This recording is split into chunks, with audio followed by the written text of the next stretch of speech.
હજી પણ હું કહું છું કે 2027માં ચૂંટણી લડવાનો છું, તેથી મને વિધર્મીઓએ મત ન આપે અને મતપેટી ન અબડાવે, આ પણ વાત ચોક્કસ છે.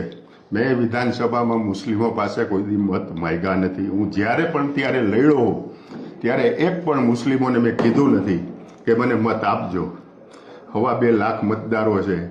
હું નરેન્દ્રભાઈ અને અમિતભાઈ શાહનો હનુમાન છું. જો એ મત ન માગી શકતા હોય, ભાઈ બંગાળમાં એમ કહે કે મારે મુસ્લિમના મત નથી જોતા, હું તો આ વસ્તુ તો હું 20 થી 25 વર્ષથી આ કહું છું કે ભાઈ મારે મુસ્લિમોના મત પેટીમાં આપીને આ મત પેટીએ ભળાવતા નહીં. બસ આ જ વાત છે, બીજી કોઈ વાત નથી.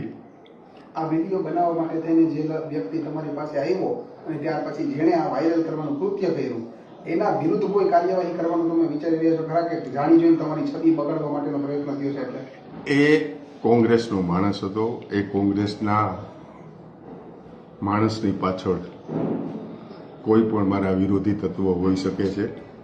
અને હમણાં જ મેં વકીલ પાસે સલાહ માગી છે કે આના ઉપર શું થાય. એટલે એને સામાન્ય તો એ રીતે કીધું છે કે પોલીસ સ્ટેશનમાં ફરિયાદ ન થાય, કોર્ટમાં થાય. હું વકીલ પાસે સંપૂર્ણ રીતે જાણકારી કરી અને આની પાછળ આ ભાઈ અને એની પાછળ ક્યાં તત્વો સંડોવાયેલા છે એને હું 100% ખુલ્લા કરીશ. બાકી હું હિન્દુ છું, હિન્દુ રહેવાનો, હિન્દુ પાસે જ મત માગવાનો છું, એ વાત ચોક્કસ છે. વિધર્મીઓના મારે મત જોતા નથી અને વિધર્મીઓ મારી મતપેટી અબડાવે નહીં, આ પણ ચોક્કસ વાત છે. આપના પોતાના પ્લેટફોર્મ લલકારને લાઈક કરો, ફોલો કરો, સબસ્ક્રાઇબ કરો અને શેર કરો.